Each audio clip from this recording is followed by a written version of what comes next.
Viva Voz, com Vera Magalhães.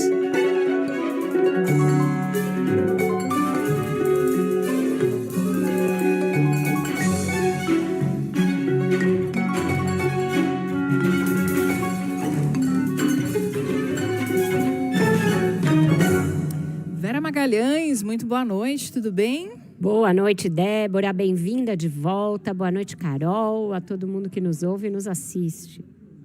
Oi, Vera.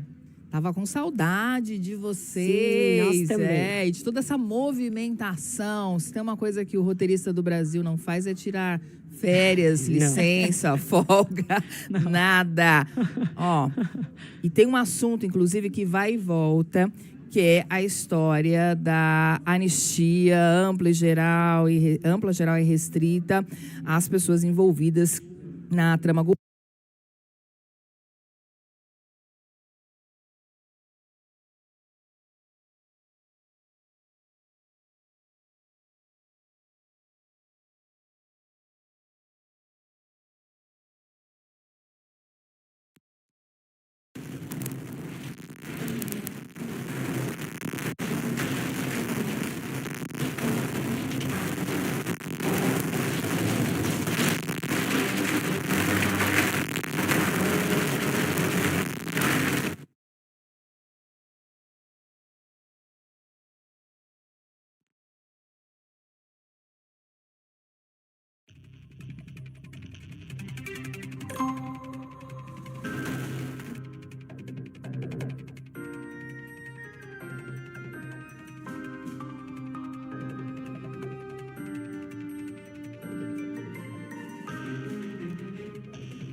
É sobre a necessidade de autorização para a abertura de inquérito contra deputados e senadores, e que esse tema pode sim entrar na pauta. Acho que a gente tem um trechinho da fala do Mota. Tem uma discussão interna acerca, sim, de uma possível volta, de uma necessidade de uma autorização legislativa para que processos possam seguir contra parlamentares. Não há ainda uma ideia de texto. O que há é um ambiente de discussão, porque realmente, internamente, tem muito incômodo com decisões que foram tomadas recentemente. E eu vejo que hoje tem, sim, um ambiente de discussão acerca dessas prerrogativas, pelos exageros que a Câmara, os parlamentares entendem que tem, infelizmente, acontecido. Já sobre a anistia defendida por aliados de Bolsonaro, Mota disse que o texto não tem apoio entre os líderes da casa e afirmou que só tem chance de avançar uma proposta alternativa. Com relação ao projeto da anistia, o que é que eu vejo dentro da casa? Um projeto auxiliar começou a ser discutido ainda no mais brando, que está discutindo com o governo, com a situação. Será que isso também tem chance de se desenvolver? Débora, eu acho que qualquer votação de projeto nesse sentido, seja para anistia, ou seja a concessão de indulto por parte do Poder Executivo para o Bolsonaro, para alguns outros mais graduados ex-integrantes do seu governo, só tem chance de realmente prosperar depois de 2026, ou seja, se um Congresso com uma conformação ainda mais à direita, se um presidente ligado ao Bolsonaro assumirem, eu acho que os ventos da política podem soprar em outro sentido e se consolidar um discurso segundo os quais, olha, as urnas escolheram por esse caminho, as urnas indicaram que a população brasileira, o eleitorado brasileiro, entende que se foi longe demais, que quem estava no 8 de janeiro eram pessoas desavisadas, que não queriam cometer um golpe, mas foram só no embalo do momento e tal. Nesse momento atual, eu acho que isso vai ser muito difícil, seja porque o Hugo Mota, o Davi Alcolumbre, não tem interesse em levar adiante uma pauta como essa, seja porque o próprio Supremo está muito fechado em copas e muito armado no sentido de que qualquer coisa nesse sentido que bata lá neste momento vai ser vista como inconstitucional. Então, o Congresso também não vai perder um tempo enorme discutindo isso para que chegue lá no Supremo e seja visto como inconstitucional. Então, só uma mudança maior do cenário ali, do alinhamento dos planetas na política, levaria a que o próprio Supremo começasse algum movimento de distensionamento e aceitasse, por exemplo, um projeto desse com o respaldo das urnas. Então, eu acho que agora não tem chance. E quando o Hugo Mota fala disso, ele está vocalizando o que é o sentimento médio da casa, daqueles partidos que são do centrão, que têm tanto ligações com o bolsonarismo, quanto espaços no governo Lula. Ou seja, estão desde sempre com um pé em cada canoa e não querem radicalizar nem para um lado nem para o outro nesse momento. E com a situação da semana passada, a ocupação da Câmara, do Senado também, o Hugo Mota saiu dizendo que não teve negociação e tal. E como é que fica essa história do foro privilegiado? O projeto pode até começar a andar, mas vai andar devagar, vai tramitar sem muito entusiasmo por parte do comando da casa e não vai atingir certamente o Bolsonaro, não vai atingir nem ele e nem os demais julgados pela trama golpista. Advogados de alguns réus até estavam apostando em um eventual pedido de vista do ministro Luiz Fux, mas no STF o entendimento é de que isso não deve acontecer porque poderia arrastar o julgamento para mais 90 dias. E aí, considerando, setembro, contando os 90 dias, daria dezembro, ficaria muito próximo ali ao recesso do fim do ano, que poderia inclusive jogar esse julgamento para o ano que vem. Os advogados dos réus vão tentar provar a inocência deles, explorando as fragilidades na delação do tenente-coronel Mauro Cid. Mas as defesas reconhecem a dificuldade nos bastidores em conseguir a absolvição e, por isso, a estratégia deve ser trabalhar agora para tentar reduzir as penas. Com o fim do prazo das alegações finais dos réus, que terminou ontem, Moraes agora vai ler cada um desses argumentos para preparar o voto. O julgamento começa com a leitura do relatório de Moraes, depois seguem com as sustentações orais, tanto da acusação feita pela Procuradoria-Geral da República, quanto da defesa de cada um dos réus. Em seguida, votam os ministros, primeiro o relator Alexandre de Moraes e depois do mais novo para o mais antigo, até chegar ao presidente. Então, vão ser os ministros Flávio Dino, Luiz Fux, Carmen Lúcia e Cristiano Zanin. Os 8 réus respondem a 5 crimes. As penas ultrapassam os 30 anos de prisão. É com vocês. Obrigada, Isa. Julgamento seguindo naquela previsão inicial mesmo, de acontecer no mês de setembro, ou seja, não foi afetado por todas essas pressões que vêm sendo feitas pela família Bolsonaro, né, Vera? Exatamente. Segue ali e você veja, Carol, desde que o deputado Eduardo foi para os Estados Unidos, começou essa cruzada contra o Brasil e começou a vociferar contra as instituições brasileiras, a situação do pai dele só piorou. Ele não estava com tornozeleira eletrônica antes do deputado viajar, e ficou. E ele não estava em prisão domiciliar antes do deputado conseguir conspirar com o governo norte-americano para obter sanções contra o ministro Alexandre de Moraes e contra a economia brasileira. Então, na prática, todo esse show de autoritarismo e um clamor aberto feito pelo deputado do PL pela intervenção indevida e ilegal dos Estados Unidos no Brasil, só resultou em dissabores para o pai dele. Só piorou a situação de Jair Bolsonaro. Agora fica evidente que nem o pai, nem o filho jamais aceitaram a autonomia dos poderes, a independência deles, e que buscam, sim, solapar de fora para dentro a democracia brasileira e a independência de um dos poderes da República Brasileira. Então, não vejo como essa radicalização, que, aliás, radicalização é um atributo inerente ao bolsonarismo, está na origem da vida do Jair Bolsonaro como militar, depois passa por toda a sua atuação como parlamentar, está no modo como seus filhos fazem política e como ele exerceu a presidência brasileira. Todo esse autoritarismo e essa radicalização explícitos só pioraram a situação do ex-presidente. E o julgamento, que já caminhava para uma condenação, já estava muito evidente, nem as defesas agora têm alguma esperança de que possam reverter o veredito. Então, além de já pensar em como advogar por uma dosimetria mais branda, eles também fazem acenos aqui e ali a alguns ministros. Já aceno, por exemplo, ao ministro Luiz Fux. Vários dos memoriais das defesas citam julgamentos anteriores em que Fux fez ponderações contra as delações premiadas, na tentativa de obter ali pelo menos um voto dentro da turma favorável aos réus da trama golpista. Muito bem, a gente faz agora o intervalo. No intervalo, você fica com notícias da sua região e na sequência tem o repórter CBN e aí sim voltamos com o Viva Voz.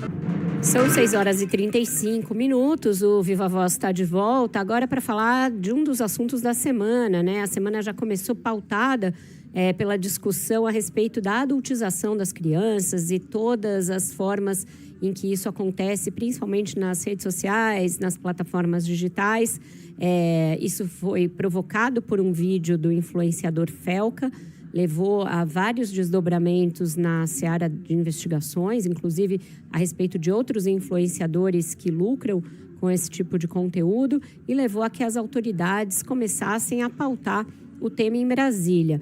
Para falar com a gente a respeito desse assunto, recebemos o professor da Faculdade de Direito da USP, especialista em Direito Digital, Juliano Maranhão, ele que foi consultor do projeto de lei 2628 do senador Alessandro Vieira, que agora está em discussão na Câmara e deve avançar a partir de todos esses debates. Boa noite, professor. Muito obrigada por ter aceitado o nosso convite. Boa noite, eu que agradeço pelo convite. Um prazer estar aqui. Acho que agora não estamos ouvindo o senhor. Abre, por favor, o microfone, professor. Abri, estão me ouvindo? Não, ainda não conseguimos ouvir o professor Juliano. A gente vai refazer a conexão com ele. É um dos principais especialistas do país nesse assunto, no assunto da regulamentação do acesso às redes por parte de crianças, também da exploração de conteúdo envolvendo menores de idade, os riscos que isso oferece à infância, e foi consultor desse projeto de lei que é do senador Alessandro Vieira. Está em tramitação na Câmara, relatado pelo...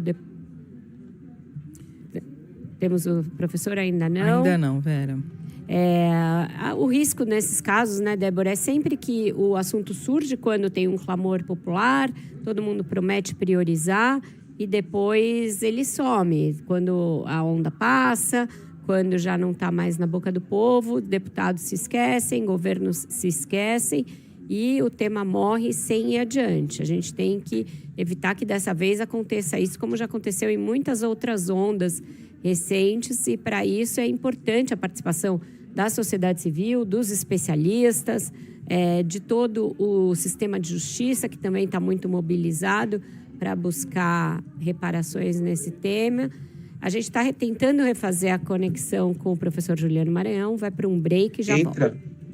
Estamos de volta com o Viva Voz, 6h43. Quem acompanhava a gente pelo rádio dizia que ouvia o professor Juliano Maranhão, mas nós aqui no estúdio não. Agora sim, ele está conectado com a gente por telefone. Boa noite, professor. Desculpe essa atrapalhada técnica. Sem problema. Boa noite. Boa noite. Professor, eu queria que o senhor, por favor, explicasse para o nosso ouvinte, em linhas gerais, qual é o teor do projeto que agora parece que vai ganhar atração na Câmara, e se a gente corre o risco de estar diante de um daqueles casos que eu falava em que um assunto vira uma onda nacional, mas depois cai no esquecimento. O que fazer para que isso não aconteça também dessa vez? Olha, o projeto de lei 2628, ele já vem há 2 anos sendo debatido, ele foi proposto no Senado. Então, essas regras sobre proteção de crianças e adolescentes na internet já vem para um debate maduro, né, por algum tempo, e já está na Câmara dos Deputados prestes a ser votado. O escândalo do Felca acirrou, né, esse impulso para votação, mas é um tema que já vem sendo debatido, né? E essas regras já vêm elaboradas, vêm sendo discutidas com a sociedade civil, com a indústria, as empresas de tecnologia, e está maduro, está bastante maduro e pronto para ser votado. O escândalo veio num momento, acho que para dar o impulso final. E a expectativa é que seja votada a urgência desse projeto na terça, e existe a ambição de já votar o projeto de lei na quarta-feira que vem. Então, não vai ser o caso de algo que cairia no esquecimento, né? Como aconteceu com o projeto 2630, que se propunha a regular a responsabilidade e transparência na internet e nas redes sociais. Esse realmente passou por um longo tempo de debate e naufragou.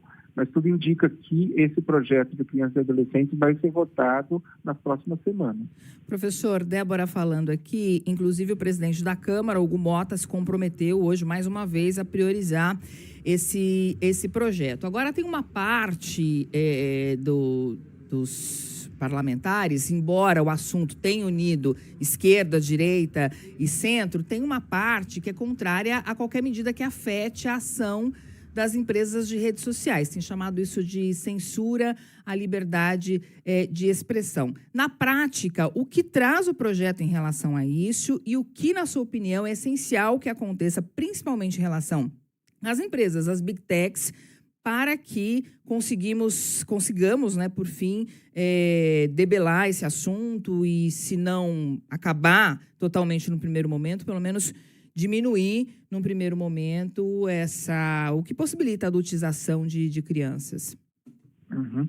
Bom, a liberdade, sempre existe esse confronto, né, entre a proteção do usuário, a segurança do usuário, num ambiente de comunicação que hoje corresponde a boa parte da esfera pública, que são as novas mídias, as redes sociais, né, e de um lado, e de outro lado, a liberdade de expressão, né? Esse dilema sempre existiu, né? A regulação do projeto 2630 buscava trazer soluções e especificações, porque a gente tem que lembrar que a nossa Constituição não é a Constituição norte-americana, que dá um valor muito maior, um peso muito maior à liberdade de expressão. A liberdade de expressão na Constituição brasileira tem seus contornos, tem seus limites, né, em relação a conteúdos que são ilegais ou que possam ofender a honra, e a possibilidade de responsabilização quando o discurso provocar danos.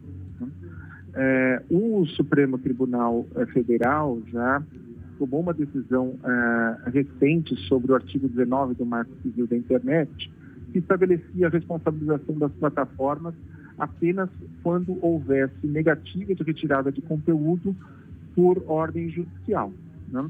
Então, agora, a regulação que foi proposta para redes sociais, do 2630, por exemplo, que naufragou, buscava trazer um papel mais ativo às plataformas na moderação do conteúdo nas redes sociais. A decisão do Supremo acabou avançando na responsabilização das redes quando o conteúdo for manifestamente ilegal. Agora, quando a gente lida com crianças e adolescentes, a preocupação não está só com o conteúdo ilegal, né? A preocupação também está com aquele conteúdo que é inadequado para a faixa etária, inadequado para o momento de desenvolvimento psicossocial da criança, né? E isso vai trazer uma série de zonas cinzentas, mas a nova lei, o PL 2628, traz algumas obrigações, como, por exemplo, a chamada Notice and Takedown, né? Após uma notificação de algo ilícito que possa ser danoso à criança, a plataforma é obrigada a analisar, a rede social é obrigada a analisar e a retirar aquele conteúdo sob pena de poder ser responsabilizada pela manutenção do conteúdo potencialmente danoso, né? Então, essa regulação avança nesse sentido, em trazer ou exigir uma postura mais ativa das plataformas de redes sociais. Professor, o relator desse projeto, que é o deputado Jadiel Alencar, apresentou o relatório. Ele fez algumas mudanças, né, incorporando algumas sugestões de especialistas e de parlamentares. Por exemplo, antes o texto previa que as Big Techs seriam obrigadas a proibir o uso de redes sociais por crianças, agora tem que oferecer mecanismos de controle para a família. E tem outros pontos interessantes, né? Também empresas vão ser obrigadas a ter representantes legais no Brasil, tem capítulos próprios para pornografia, bet, jogos de azar. Você acha que do jeito como foi apresentado o relatório, esse projeto de lei atende a essa intenção de dar mais proteção a crianças e adolescentes na internet? Esse tema sempre é muito polêmico, né? Quando o assunto é tratado, a proteção de crianças e adolescentes, que tem orientações distintas, né, em relação ao papel na educação, mas a concepção geral desse documento publicado agora pelo relator, que é o deputado Jadiel, a concepção geral é de que a proteção não é da criança, não é proteger a criança do ou contra o ambiente digital, mas é como proteger a criança no ambiente digital. Então, assumindo que a criança estará no ambiente digital, como efetuar essa proteção, né? E isso significa trazer responsabilidades maiores para as plataformas, né? Um papel mais ativo de monitoramento, de moderação e de resposta rápida a notificações que apontem conteúdo ilícito. Mas também traz a carga de responsabilidade das famílias, ou seja, as obrigações, boa parte das obrigações de governança das empresas de tecnologia que disponibilizam produtos acessíveis ou direcionados à criança tem a ver com disponibilizar, usar o estado da arte em trazer os meios técnicos de controle de acesso, de configurações que sejam menos invasivas à privacidade das crianças, e, ao mesmo tempo, informar, ser transparente, informar sobre os riscos dos produtos, para que as famílias também possam se valer desses meios técnicos para proteger as crianças. Então, configurações menos invasivas da privacidade, controles de acesso com relação a conteúdo, controle de faixa etária. Isso tudo faz com que as Big Techs ou as empresas de tecnologia em geral que ofereçam esses produtos tenham um dever de oferecer os melhores meios técnicos disponíveis, mas também as famílias também têm que se aliar e cumprirem o papel de controlar o uso das crianças e dos adolescentes conforme esses meios técnicos. Então, não é nem é um encontro, né, dos deveres de proteção do Estado, das empresas que disponibilizam a tecnologia e também das famílias, no sentido de fazer essa proteção. Muito obrigada pelos esclarecimentos, professor Juliano Maranhão, professor aqui da Faculdade de Direito do Largo São Francisco da USP e consultor do projeto que está sendo discutido agora na Câmara sobre a adultização de crianças. Já fica o convite para o senhor voltar outras vezes à medida que o projeto for avançando. Muito obrigada. Um prazer é todo meu. Eu que agradeço. Obrigada, professor. Boa noite. São 6h53 agora. Mais cedo nós trouxemos aqui a fala do presidente americano Donald Trump, que mais uma vez citou o Brasil numa conversa com jornalistas na Casa Branca. E o presidente Lula já respondeu a essa citação. A Isa Staciarini tem mais informações ao vivo de Brasília. Oi, Isa. Oi, Débora. Pois é, o presidente Lula disse há pouco que o Brasil não vai ficar de joelhos para o governo americano e que é mentira quando o presidente Donald Trump diz que o Brasil é um mau parceiro comercial. Lembrando que Trump fez essa fala ainda hoje, no início da tarde. Essa resposta de Lula foi dada há pouco, durante um evento em Pernambuco. Lula ainda disse que se a invasão do Congresso dos Estados Unidos, o Capitólio, tivesse sido aqui no Brasil, Trump seria julgado pela justiça brasileira, assim como Bolsonaro. E frisou que no país é a democracia quem está julgando o ex-presidente. É com vocês. Obrigada pelas informações, Isa Staciarini. O presidente Lula, mais uma vez, né, respondendo às declarações de Trump, que tenta convencer que tem algum respaldo para as sanções comerciais, mas na própria fala deixou claro que o tom político, na questão política, o peso da política nessas decisões, né, Vera? Uma tônica muito difícil essa de obter, a de você responder a alguém que não tem limites para falsear a realidade, mas que é presidente de um país muito poderoso. Então, não dá para responder na mesma toada, não dá para você manter um bate-boca em praça pública com o presidente dos Estados Unidos. O presidente Lula tende a todo momento controlar essa tentação, e é uma tentação para ele que gosta do debate público, ele gosta de um palanque. Ele não leva normalmente esse tipo de desaforo para casa, ele costuma responder, mesmo quando no início do governo ele era orientado por outros ministros a não falar de Bolsonaro, ele sempre falava. Então, é um tipo de armadilha muito fácil dele cair. Então, eu acho que tem que ter um ponto exato entre não capitular as ameaças, portanto, manter uma postura altiva, mas não cair na tentação de ficar batendo boca com Donald Trump, porque isso não é do interesse brasileiro. Isso pode nos causar novos dissabores em termos de retaliações na esfera comercial, que causam graves prejuízos econômicos ao Brasil, pode provocar um recrudescimento dessa política de cassação e negativa de vistos para brasileiros ingressarem no Brasil, nos Estados Unidos, e isso já está aí colocado como uma ameaça endereçada a funcionários públicos, a professores, a pesquisadores, a cidadãos comuns. Aí levantamentos feitos pela imprensa ao longo do dia de hoje mostram que houve um aumento de 25% nas negativas de vistos a brasileiros desde que Trump assumiu a presidência. E isso causa também prejuízos para quem tem negócios nos Estados Unidos, para quem estuda lá, para quem tem alguma perspectiva de vir a estudar lá, para quem tem filhos estudando nos Estados Unidos. Então, a possibilidade de os Estados Unidos, mesmo nessa maneira ilegal e bastante autoritária, causarem danos à vida nacional é muito grande. Então, tem que ter uma justa medida do que vale a pena ser respondido, em que esfera e em que tom. Não ficar de joelhos, sim, o presidente falando disso, mas também não ficar a cada provocação caindo na casca de banana e revidando.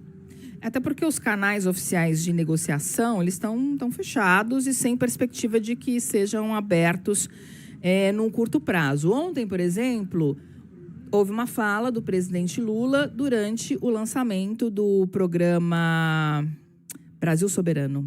Esse é o nome, Brasil Soberano, que é o socorro às empresas, aos setores afetados pelo tarifaço. Foi uma resposta institucional.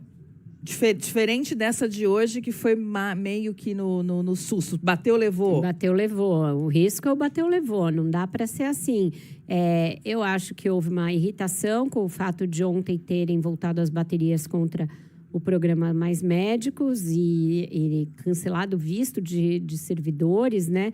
Hoje também, um dia depois dessa iniciativa, tem aí uma mensagem da Embaixada dos Estados Unidos em uma rede social dizendo que o programa foi um golpe diplomático e que o governo Donald Trump continuará responsabilizando os indivíduos ligados ao que ele chama de esquema, um programa, uma política pública sendo chamada de esquema. Já tem rumores de que pode vir uma sanção contra o ministro da Saúde, Alexandre Padilha. Ou seja, coisas absolutamente disparatadas, desprovidas de sentido, de rigor, de embasamento em fatos, mas que podem continuar acontecendo e a gente não pode cair em pilha. Tem que se manter firme na resposta, mas tendo em vista que não pode agravar a situação da relação entre o Brasil e os Estados Unidos. Padilha que disse hoje à CNN que nem tem visto americano, desde 2024 que ele está sem o visto. Então, não haveria como cancelar o visto dele, que essa tem sido a sanção, a principal sanção aplicada, né, a essas pessoas. Então tá, pessoal.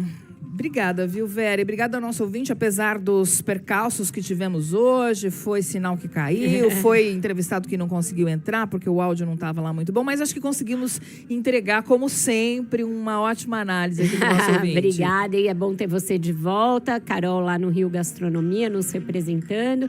Quem estiver no Rio, então, vá até o Rio Gastronomia. E quem estiver aqui em São Paulo, fica o convite para ir à Livraria Martins Fontes, ali na Vila Buarque, onde a Tatiana Vasconcelos, nossa colega, está lançando o livro dela, Nem Toda Mulher. Tem um bate-papo agora às 7h, começando agora. Então, já que vocês já ouviram Viva a Voz, podem ir ouvindo Terceira Hora no carro e ir lá no lançamento do livro da Tati. Beijo, Vera. A gente se vê mais tarde. Se vê lá. Tati. É isso aí. Tchau. Beijo.